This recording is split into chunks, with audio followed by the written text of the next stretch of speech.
What is up, guys? I'm Nathan Walz. Welcome to the Quantum Biology Revolution. We've got a great topic for you tonight and some really killer protocols that are going to help you have better energy, sleep better, perform better, and live a much better, happier life. So, the topic for tonight is deuterium. And what if I told you there's a heavy clunky version of hydrogen that's actually having a major impact on your energy levels and is behind all modern day disease and all the various symptoms that come with that people are dealing with today. So we are going to get a little sciencey, a little technical, but I'm going to share some great things for you to use for your health. And before we get into that, I'm a mitochondrial health coach. And what that means is I help people who struggle with low energy, poor sleep, who have different symptoms from autoimmune disease or from different chronic disease, things like obesity or some excess weight, maybe approaching diabetes, different things like that. And what I help people do is optimize their mitochondrial function, which is really helping their cells make more energy. And when you don't have enough energy, you get different symptoms. When that goes on too long, you get disease. When you fix that energy, when you have an abundance of energy, your body can heal and repair itself, and you move away from disease towards vibrant, thriving health. And what I teach my clients is the same thing that I used to completely heal from chronic Lyme disease, where I had extreme fatigue, I had brain fog, I had a lot of pain, I had horrible sleep, I had anxiety, I had some depression, horrible digestive issues. Basically, I was a wreck from untreated Lyme disease, but really not so much the Lyme disease, which I know is something a lot of people deal with today, but it was really driven by my lifestyle.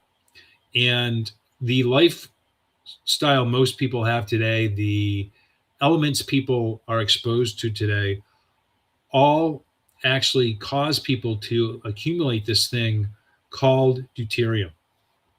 So what is deuterium? So there's 3 different isotopes of hydrogen. I'm going to take you back to high school chemistry class. And hopefully you remember the periodic table of elements. But if you don't, we're only going to talk about really one of the elements tonight. But if you remember back in, what is that, like 10th grade, 11th grade, when we take chemistry, I think it goes like earth science and then biology, chemistry, physics, something like that. At least it did in New York. But if you can remember that periodic table, up on the top left, the first element is hydrogen. And hydrogen is the smallest element in our universe. There's 3 different forms of hydrogen, which are called isotopes. So you've got protium, which is light hydrogen. Protium is an electron and a proton. Then you have deuterium, which is an electron, proton, and neutron. So effectively, it has twice the atomic mass. It weighs twice as much. Then you have tritium, which is radioactive. The body doesn't deal with that. But tritium is an electron, proton, and 2 neutrons. So that has triple the atomic mass of light hydrogen. And our body is very selective. It's kind of racist when it comes to hydrogen. It likes protium. It does not like deuterium. And a healthy body is right around 130 parts per million deuterium. And if you look at the ocean water, for example, the ocean water is about 155 parts per million deuterium. Things like soda are about 155 to 160 parts per million deuterium. Junk food's very high in deuterium. Now, pastured meats are much lower in deuterium. But what that breaks down to in your body is you have about 1 in 6,500 hydrogen protons, which are deuterium. And if you're new, this might be new to you, but if you've seen some of the past episodes where we've talked about mitochondria, your mitochondria use electrons and protons to make ATP. Those protons are hydrogen, and electrons can come from food. They can come from grounding. There's a lot of different sources of electrons. But the protons that your mitochondria use are specifically these protium hydrogen protons. Now, what happens when we get deuterium that go in the mitochondria, in the mitochondrial matrix, is you've got these 5 respiratory proteins that electrons and these protons tunnel along. And the 5th one is called an ATPase, and it's a motor. So it spins around, and what makes it spin around are these electrons and protons. And what happens when you get too much deuterium in your cells in the mitochondria is it gums things up. So the water in your cells, your mitochondria, make ATP, carbon dioxide. We breathe in oxygen, we exhale carbon dioxide. They also make water. So that water that these ATPase are spinning around in, these little motors, is different. It's a different kind of water. It's metabolic water. And when you get too much deuterium in there, it causes a more viscous kind of water, so a thicker water. So imagine with your car, if your car takes regular gas and you put diesel fuel in there, your engine might run for a little bit, but it's not going to run as well. And it's definitely going to kind of cough and hiccup. I don't know a ton about cars, but I would imagine at some point your engine's probably not gonna work too well if you're putting the wrong kind of fuel in there. So when you get too much deuterium in your cells, you get a much smaller energy output. And this little motor inside your mitochondria, inside your cells, it spins when everything's working well, when your mitochondria are healthy. It spins at 9,000 RPMs. So that's 9,000 revolutions per minute. Now, when you have too much deuterium in the system, that actually slows down to, let's say, 6,000 or 7,000 RPMs per minute. And what happens is you make much less ATP, because for every revolution that this ATPase is spinning around, ATPase, it's making ATP. So when it's spinning slower, that means you make less ATP. When you make less ATP, you have less cellular energy. When you have less cellular energy, your body has to make choices about what it can do. So it's always going to choose to keep you alive. And that's going to come at the expense of some other things. And in many cases, that comes at the expense of your comfort. Because let's say you might have lower hormone levels, or you might have lower energy levels, or you might have, it can impact your metabolism. And then you have weight gain. It can be very challenging to lose weight. But one of the ways I want you to think about this is, if you can imagine a turnstile in New York City, if you've ever taken the subway in New York City, or public transport in many places, they have these turnstiles. And the way the turnstiles work, you pay your money, or you put your card on the thing, and it allows like one turn for one person to go through. And they have these on the exit too. So it's a one-way turnstile, so people can leave, but people can't go in the wrong way through the turnstile. But if you can just imagine a turnstile that is made for people that weigh 150 pounds, and you have a whole bunch of people exiting the subway.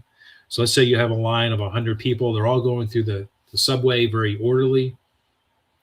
And then all of a sudden, you have a person who weighs 300 pounds. What happens when they go through that turnstile? They jam it up. So they get stuck in there, because this thing's made for people that weigh 150 pounds. But when somebody that weighs twice as much, remember, deuterium weighs twice as much as protium, but they get stuck in the turnstile. So it slows things down. Eventually, we can push them through, but it slows the line down. And that's what happens when you get higher levels of deuterium inside of your cells. And that's one way to look at aging, is as an accumulation of deuterium, because as you accumulate deuterium, you're degrading mitochondrial function. And there's this thing called heteroplasmy. And what heteroplasmy tells us is, over time, your mitochondria mutate. When they mutate, they don't make energy. And on average, people, every decade, you have 10% heteroplasmy, which means every 10 years, you lose 10% of your mitochondrial function. So that's really what drives aging. So when you have an accumulation of deuterium, you're getting more and more mitochondria that are mutating, which means they're not making energy. So at some point, that ATPase, it stops spinning altogether. Now, remember, you have anywhere from a couple hundred to several thousand mitochondria in each cell.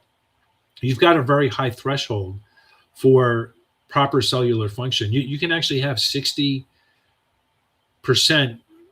I think the cutoff is 70%. It's either 60 or 70% of your mitochondria not working, and you can still maintain cellular function.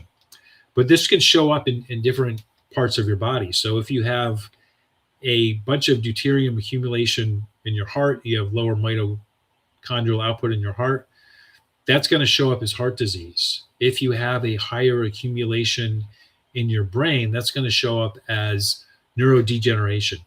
And what it looks like at first is it can show up as poor sleep. It can show up as brain fog. It can show up as depression. It can show up as just a lowered cognitive ability. So, for example, something that maybe used to take you 10, 15 minutes now is taking 25, 30, 35 minutes because you have that slow and cognitive function.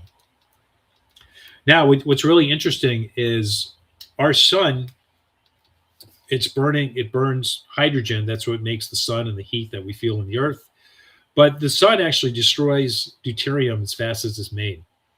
And the red and infrared light from the sun is all from protium. So that protium, when it's making all the heat, that light hydrogen, that creates that infrared light that we feel. And those frequencies of light are a big controller of our mitochondria. They make energy in our mitochondria, but there's also a very specific frequency in there that helps our mitochondria to deplete deuterium. Now, remember, I shared before, your mitochondria, they're making ATP, they're making carbon dioxide, they're making water. The water that they make is metabolic water, and it's also deuterium depleted water. So when your mitochondria are working optimally, they're getting rid of that deuterium. And then your body excretes it either through sweating, through urination, or through a bowel movement. You can also breathe out some deuterium too, because remember, it's hydrogen. Hydrogen is a gas. But hydrogen is in everything that we eat. It's in the water that we drink. It's the most abundant element in our body. So when we accumulate a lot of deuterium and things start to slow down, it can build up pretty quick. So another way to look at your mitochondria is their job isn't just making your cellular energy and ATP. Their job is also to deplete deuterium. And the better job they do at depleting deuterium, the longer you live, the healthier you live. And when they don't deplete deuterium, that's when symptoms accumulate, and at some point you get disease. Cancer is one of those diseases. So when you have deuterium accumulation in a certain part of cells, so if it happens in the lungs, that's lung cancer. If it happens in the skin, that could be a skin cancer. If it happens in the blood, that's a blood cancer, or like leukemia. So this can happen in different parts of the body, but there's this thing, it's called the TCA cycle. So it's a spinning loop, if you will. And as it's spinning, as the mitochondria is spinning, they're making energy, but all these different processes are happening in the cell. Deuterium kind of breaks that spinning. And it causes a mutation in the mitochondria.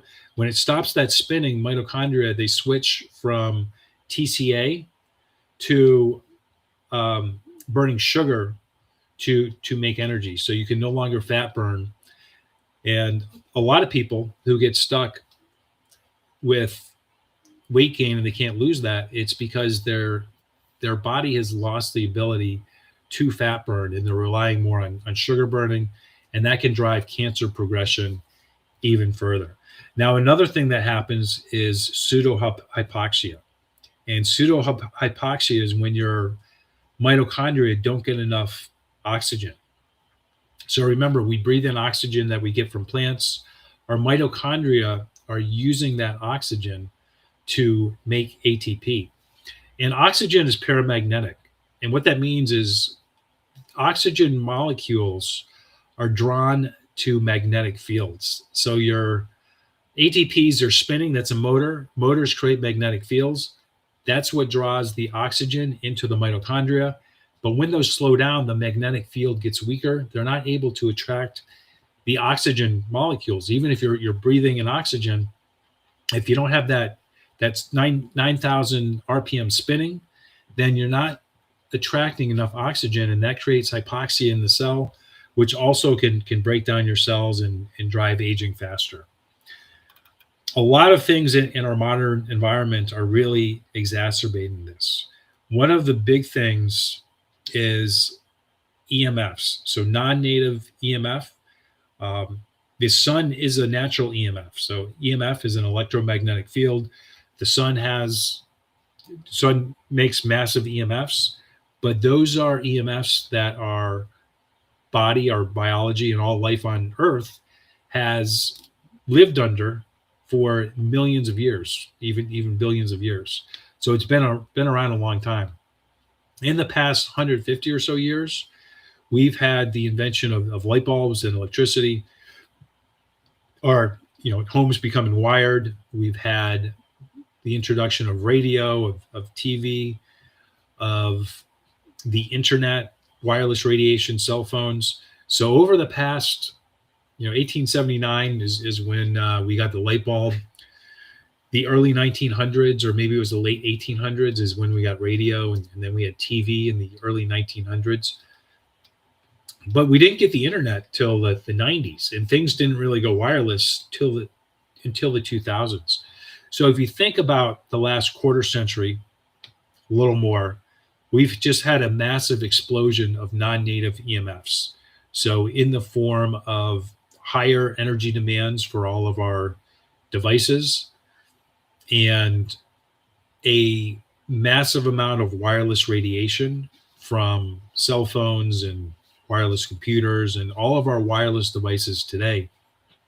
But these wireless devices create magnetic fields that our body isn't used to.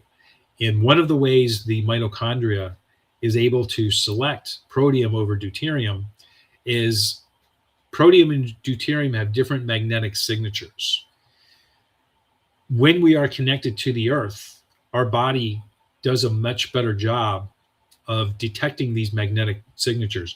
And a way to think about it, a way to look at it, is a bouncer at the bar, especially like a bar that, like, let's say a college bar, where you might get a lot of younger people trying to get in because they want to drink. But you have a bouncer at the bar checking IDs. And when I was a kid, younger kid, I remember I had a fake ID, and it worked at some bars, and other bars it didn't. My dog wants to come in just a second.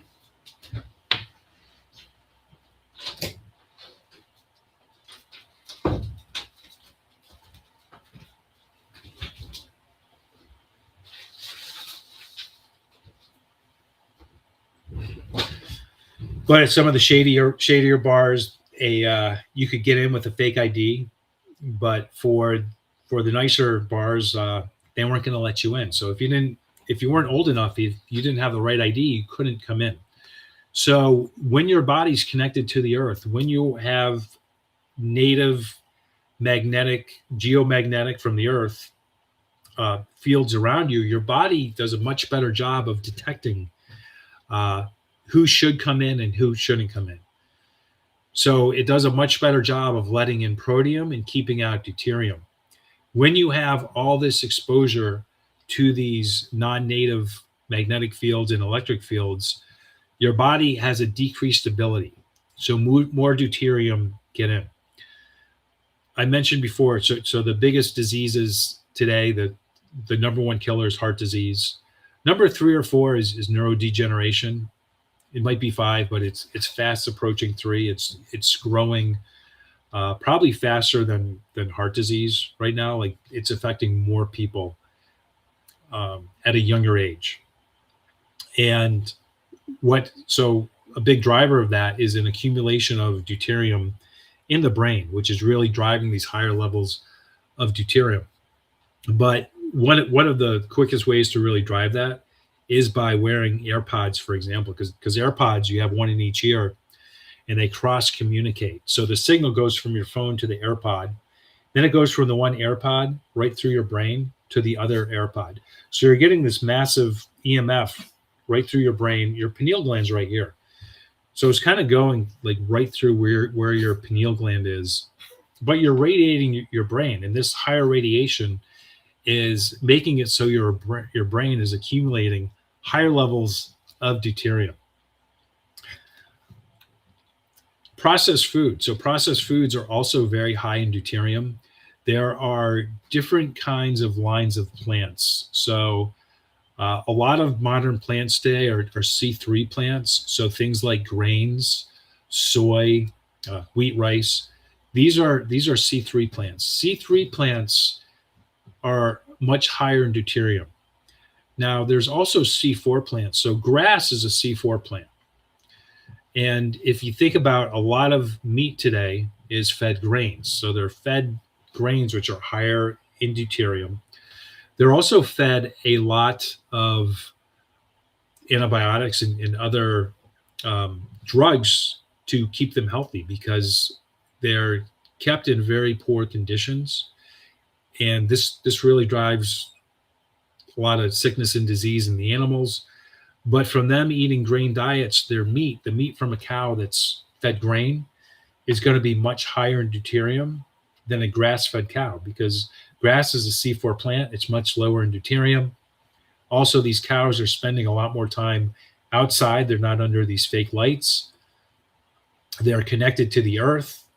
They're not in a barn. Not only, in the barn, they're surrounded by this fake lighting, but also the different equipment to milk the cows and different equipment in the farm that's putting off EMFs. So that meat is going to accumulate much more deuterium. You eat that meat, you're getting higher levels of deuterium as opposed to grass-fed meat. Sugar is much higher in deuterium. Processed foods are much higher in deuterium. Seed oils are much higher in deuterium than, say, like coconut oil or olive oil or the fat from a pasture-raised animal.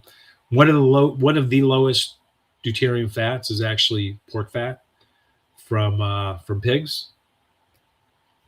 And something else that's also causing humans to accumulate much more deuterium is glyphosate. So glyphosate is sprayed on a lot of crops today. So things like corn.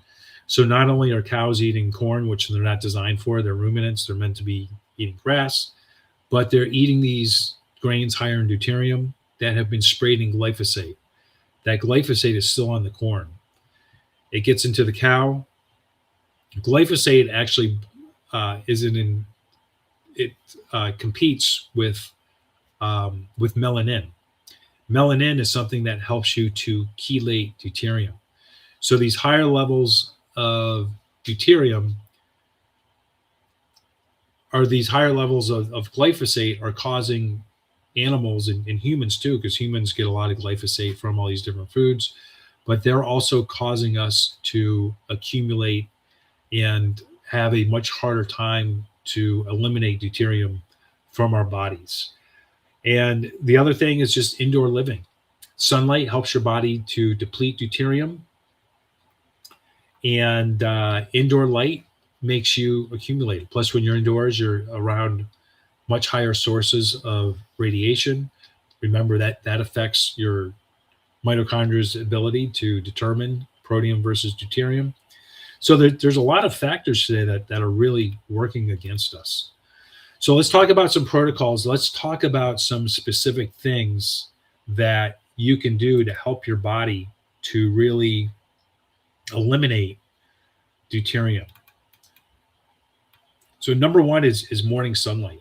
So I've talked about this a lot. This is number one on my top 9 biohacks. If you look at the links going across the screen, you can get my top 9 biohacks. But this is super important. So every morning, first thing you want to do when you wake up, go out, watch the sunrise, and be grounded on the earth. Remember, that's going to improve your body's ability to make that distinction between protein and deuterium. So you're going to accumulate less deuterium by making that connection with the earth and by setting your circadian rhythm. Now, the other thing that's important is getting sunlight throughout the day. So that morning sunlight that sets your circadian rhythm, that connects you to the earth. So you get a stronger connection with Earth's magnetic field. A little bit later in the day, you have UVA light. So in the morning, there's no UVA light. About 30 minutes after sunrise, you get UVA light. UVA light makes melanin. Melanin helps your body deplete deuterium. So the more sun you get, the better your tan is. That means you're doing a better job depleting deuterium. Melanin also chelates heavy metals as well. So there's a lot of heavy metals in foods today, and from fillings, from amalgams, or there's mercury, and from vaccines there's aluminum and mercury. A lot of fish, things like tuna, swordfish, they accumulate heavy metals. They get in the air. But melanin also helps you to deplete deuterium. Now you can probably tell I have my red light panel on. That's why it's all red. I want to have a good night's sleep tonight, so I'm not blasting myself with blue light. But a lot of people today, they have red light panels. And red light panels, for the most part, have 2 frequencies of light. They have 650 nanometers and 850 nanometers. Some of the nicer ones might have 4 frequencies. They might have 630, 650, 850, and 800 or something like that. But the key frequency from the sun that helps your body deplete deuterium is in the sun. So red light in the sun goes from 600 to 3000 nanometers. A red light panel, that gives you 2. That's 2 of those frequencies out of what, like 700? So it's a massive difference. But the key frequency that really helps with hydrogen recycling and helping your body to deplete deuterium is 1538 nanometers. You've got to get that from the sun. I have not seen a red light panel that has that frequency that comes out of it. So that's another reason you really want to maximize your sun exposure. This time of year, it's beautiful. It was 70 degrees here today. Actually, I have like a very mild burn. I can feel my skin's just a little warm because I was outside all day doing yard work and took out my patio furniture. So I'll be grilling again soon. Actually, it's supposed to snow on Monday where I live. So I'm hoping it doesn't snow. My cherry trees have all their blossoms. I'm probably going to lose my cherries, which is a little bit sad about. But, that's what happens this time of year. Now, the other thing, so later in the day, UVB gets stronger as you get it closer and closer to solar noon. But, like around 10 a.m. where I live in upstate New York, UVB becomes present. With UVB, you're able to make vitamin D. But UV light is also very important to help your body deplete deuterium. So you want to be spending as much time outside as possible. This includes the wintertime too. Now, it's much more pleasant to spend time outside during the summer, but you can do that during the winter too. The next protocol is cold exposure. So I talked about cold thermogenesis last week, and I gave a 3-step protocol to adapt to the cold. So if you're interested, it's probably one of the most powerful protocols that I teach my clients. It's been the most effective protocol for me, just as far as When I was healing from chronic Lyme disease, cold helped me more than anything else that I did. Now it was a combination of everything I did that helped, but cold had a massive impact. So cold, anybody who's done full body cold exposure knows once you get in the cold, and a lot of people actually, if you go outside on a cold day and your body starts to get kind of cold, you have to pee all of a sudden. And the reason for that is when you get cold, your mitochondria fire up. Your mitochondria can make ATP. They can also make heat. And when they make heat, when your mitochondria are working, remember, they're making water. So when they're working really hard, they're making more water. That they're depleting deuterium as well. That goes into your blood. Your kidney sense, all right, there's a lot of water in the blood. We got to pee some of it out. So you're actually peeing out deuterium. So if you do a cold bath, make sure you pee right before you get in. Otherwise, it's going to be a lot harder to hold it when you're in the cold bath. But a lot of people, when I mention this, will say, "Oh yeah, when I do get cold, lots of times I do have to pee more." So that's why, because your body is literally, it's depleting deuterium, then you're peeing it out. And there was a story Jack Cruz told. It was several years ago. I'm trying to remember it. Some woman, she fell off a boat. It was in the winter. She was in the freezing water. She had some kind of chronic disease, but she was in the water. It was kind of flowing water. It took them like 45 minutes to get her out.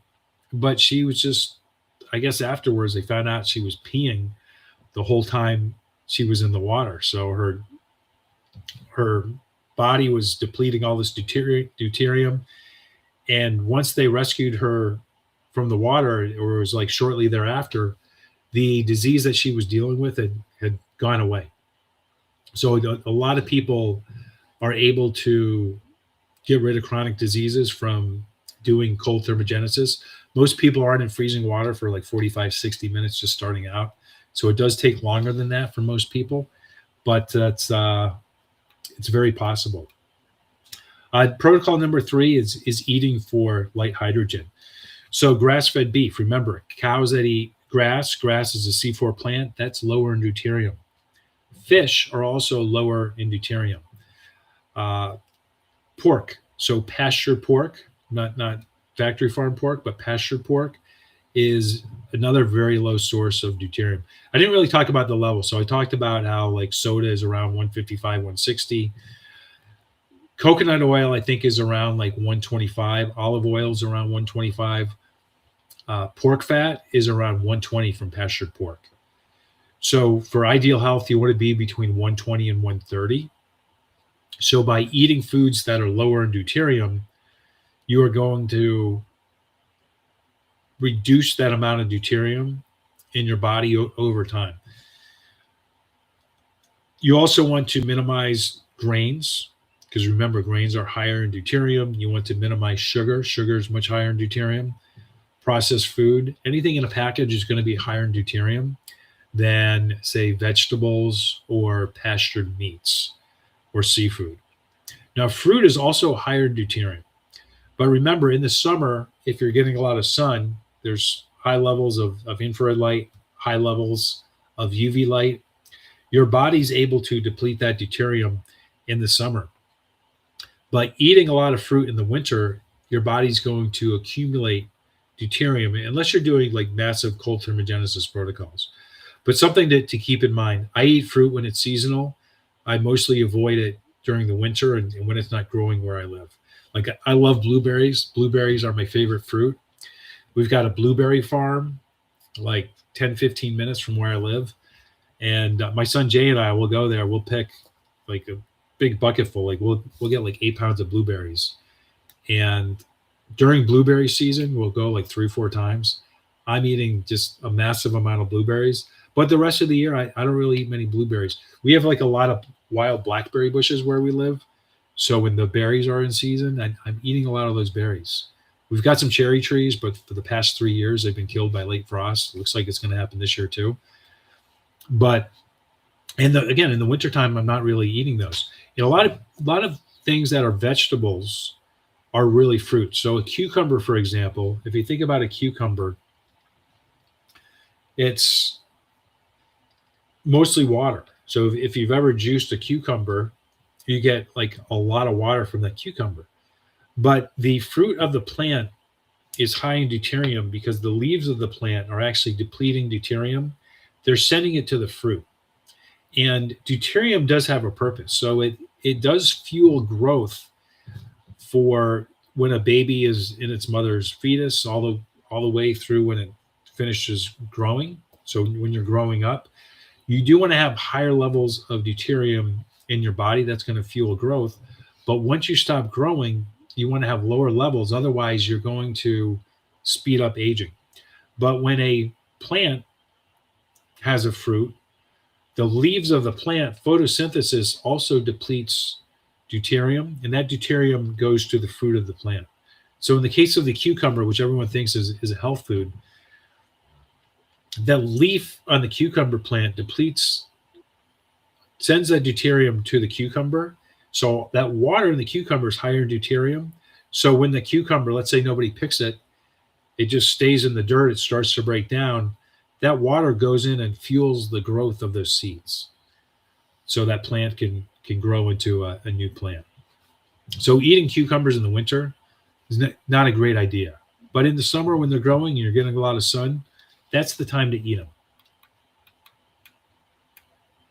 Next, water. So they sell deuterium depleted water. I've got a bottle right here. This is, it might be hard to see. This is 10 parts per million deuterium. Remember, I said like soda is like 155 to 160 parts per million deuterium. I have a friend who actually sent a bunch of different kinds of bottled water to be tested. It costs about $100 to test your water for deuterium levels. So I haven't done it. It's kind of costly. This friend of mine, he was very wealthy, so for him it wasn't a big deal. But he tested all different kinds of water, and it was like over a decade ago. But if memory serves me, Mountain Valley water was like 145 parts per million. Evian was like 142. Voss was like around 140. So Voss was one of the lower ones. The big shocker for me was Smart Water. I always thought Smart Water was kind of hokey just because of the name. But Smart Water is made through distillation. Smart Water is 130 parts per million. Now, a client of mine had tested some waters. When he tested Smart Water, it came back at 140 parts per million, which is definitely not as good as 130, but it's still below average for a lot of the other waters out there. So if you're traveling, Smart Water is a good one to get. That's lower deuterium. Also, waters from Iceland also tend to be lower because they're glacial melt. So I'm going to teach you a hack on how you can make your own deuterium depleted water. You're not going to be able to get to 10 parts per million, but this water is very expensive. This bottle right here is probably like $12. So if you have like cancer or something serious, then it's probably makes sense to get deuterium depleted water. If not, there's a lot of other strategies you can do. But to make your own deuterium depleted water, something else very interesting about deuterium is it has a different melting point and freezing point than protium. So when you put water in the freezer, the deuterium in the water tends to freeze before the protium. So it's not 100% like, it's not like all the deuterium is freezing in the water. But if you put some water in the freezer, say for like an hour, you're going to, at that point, it's going to be like maybe like 10 to 15% frozen. You pour off the water that's not frozen. That's going to be lower in deuterium. And every time you do this, you're going to deplete it by about 5% or so. So if you do that several times, you'll be able to get water that's say like 145, 150 down to like 120, 130, which is, it might not sound like a big difference, but it's a huge difference. That 20 or so reduction in deuterium is a pretty massive difference. Something else you could do, you could just completely freeze water and put it in, say, like a Yeti cup. And the deuterium depleted water is what's going to melt first. So you can just kind of sip it until it's like, I don't know, like maybe 25% is less, and then you dump out that ice. So that's another way that you can kind of hack your water and deplete your water of deuterium. The next thing is reducing EMF exposure. Remember, when you're exposed to Wi-Fi, when you're exposed to Bluetooth, when you're exposed to radiation from your cell phone or from a microwave, your cell phone's 2.4 gigahertz, microwave oven, 2.4 gigahertz. So get rid of your microwave. But remember that messes with the magnetic fields that your body uses as that bouncer to keep out the deuterium and let in the protium. So really minimizing your EMF exposure. Do not use AirPods. That's one of the worst things you can do for your neurological health. Grounding every day. So I talked about that in the first hack of watching the sunrise. You want to ground when you watch the sunrise, but throughout the day you want to be grounding. My feet right now are pretty dirty because I was walking around barefoot most of the day. Just watch out for bees. Not a whole lot of flowers yet where I live, but just be mindful if you are walking barefoot that you don't step on a bee. I've done it a couple times. My son's done it a few times. He doesn't really like to walk around barefoot anymore. But the less EMF, non-native EMF hitting your body, the better your mitochondria are going to be able to do at sorting out the protium from the deuterium.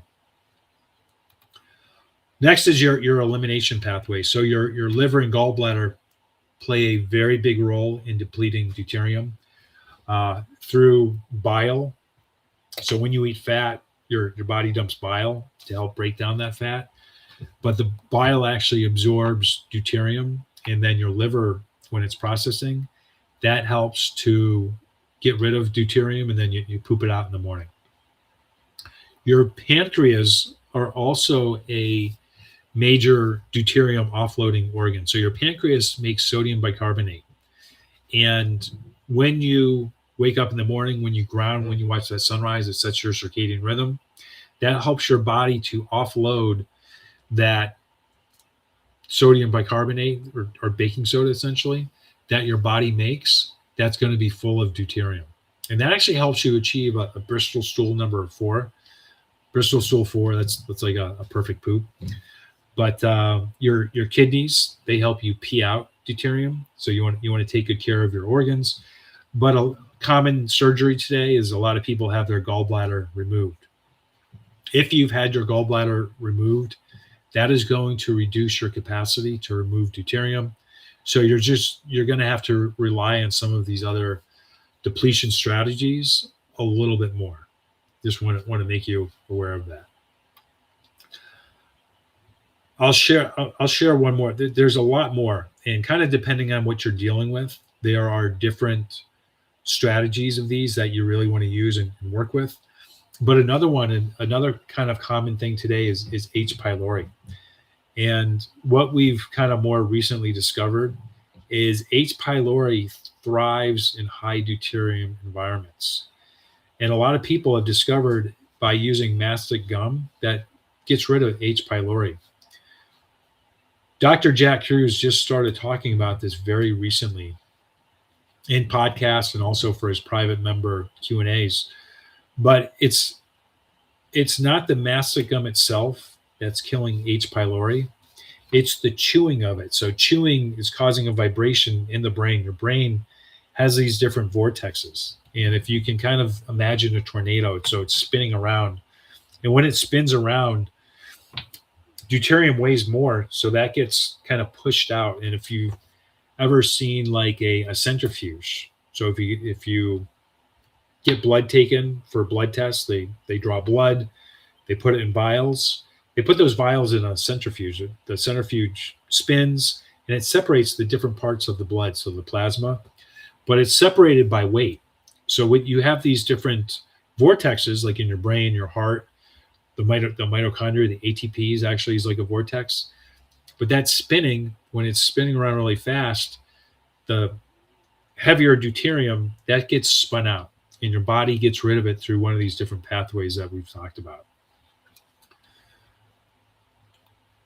So chewing the gum actually creates these vibrations that helps to improve that vortex, so you can deplete deuterium. And in the lower deuterium environment, H. pylori can no longer thrive. So that's another hack, chewing mastic gum. Mastic gum is preferential to other gums. Other gums are made from like synthetic. I think there might be some petroleum in there. Don't quote me on that, but there's a lot of crap in, like double mint gum or Hubba Bubba. I forget the gums. I don't chew them. But get yourself some mastic gum. Get into the habit of chewing that for like an hour or so a day. Also, baking soda. Taking baking soda, you want to do it at least an hour before you eat. Taking baking soda in the morning, though, can also help your body to flush out deuterium. So those are my notes. I put down 7 hacks. I think I gave you nine different protocols to use. So pick a few of these, get started. Morning sunrise, that's number 1. So that's a non-negotiable. That's one of the most important things you can do. Cleaning up your diet, so switching from factory farmed animals to pasture raised animals, that's going to decrease the amount of deuterium going in. Cutting out junk food, that's another strategy you can use to reduce the amount of deuterium coming in. You want to be drinking higher quality water, so avoid tap water. Tap water is going to be higher in deuterium than, say, like a spring water or a high quality bottled water. Ideally, you want to get that water in glass. I know I just broke my own rule. This is in plastic, but at 10 parts per million, this is superior to pretty much any other water on the planet because of its quantum ability in your cells. And by the way, it's called HydroHealth. So if you just Google HydroHealth, you can go on Amazon or eBay. On eBay, it's a little bit cheaper. All right, somebody just asked, what if you're fasting? That's a great question. That's another hack too, because your body stores about 12 hours of glycogen. Glycogen is stored glucose. After that, it turns to fat burning. So fat burning is much more efficient as far as making ATP.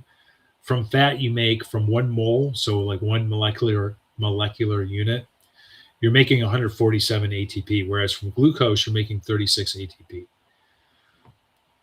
which means you're depleting more water, more deuterium. You're making more water, which means you're depleting more deuterium during that process. So fasting, that is another hack. So I guess now you have 10 strategies to reduce deuterium. But you can use, if you do a water fast, you can drink deuterium depleted water, or you can do that water hack that I talked about. Instead of buying it, you can make your own. You could also increase your intake of, say, like olive oil, coconut oil, or bacon fat, or butter, pasture-raised butter. That's also going to be a little bit lower.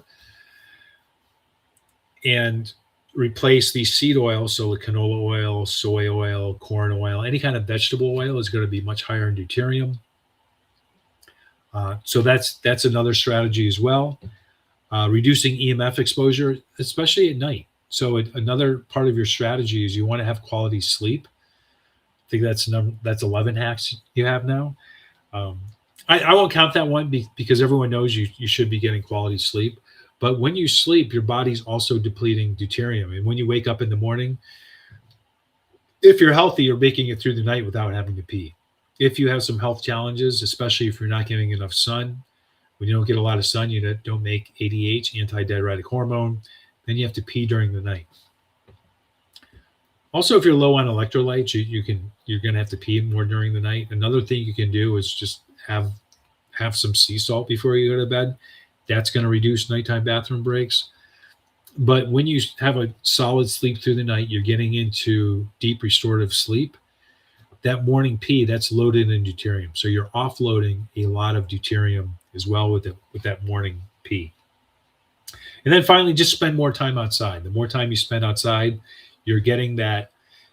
UV light is not available year-round for all of us. If you live closer to the equator, it is. Where I live in upstate New York, I've got probably from February through like into October. So like half the year I'm getting UV light. But for some of that year, it's too cold. I'm not spending a lot of time outside in February with all my skin exposed. Sometimes we'll get a warm, sunny day. I'll spend some more time. But either way, getting outside during the winter, remember that what is it, 1,536 nanometer infrared light, that's also helping you to deplete deuterium. So if you're watching this, share a comment. Let me know what strategy you are going to use. But I gave you a 30,000 foot view of deuterium. And there's a lot of different protocols, really depending on your haplotype, depending on your symptoms or disease. You want to use different strategies here. So if you have more neurodegeneration or just brain fog, you're going to want to use different strategies than someone that might have heart conditions or autoimmune diseases or fatigue. So there are different protocols that you really want to address.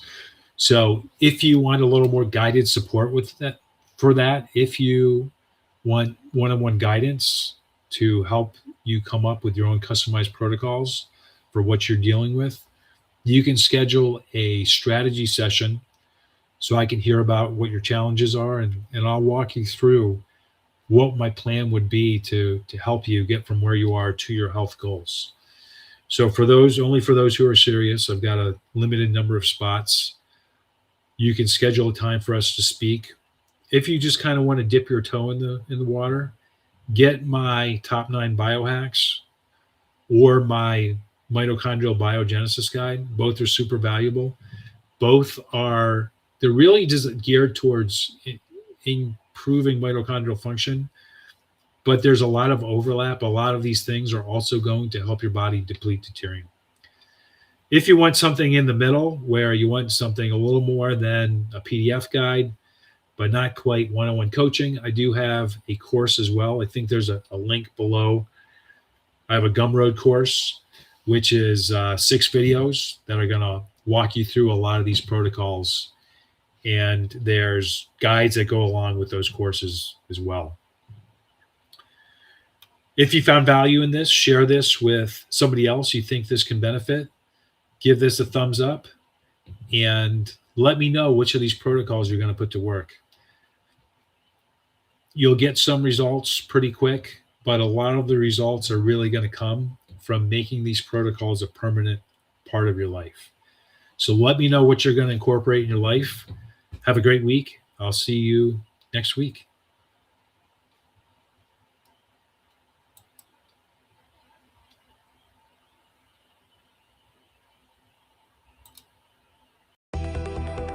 I don't have to tell you things are bad. Everybody knows things are bad. The air is unfit to breathe, and our food is unfit to eat. I don't know what to do about the depression and the inflation. I want you to get mad. I have come here to chew bubblegum and kick ass. And I'm all out of bubblegum. People should not be afraid of their governments. Governments should be afraid of their people. The more you fuck around, the more you're going to find out. These people are still a part of that system, and that makes them our enemy. We accept the reality of the world with which we're presented. It's as simple as that. I want you to get up right now and go to the window, open it, and stick your head out and yell, "I'm as mad as hell, and I'm not going to take this anymore!"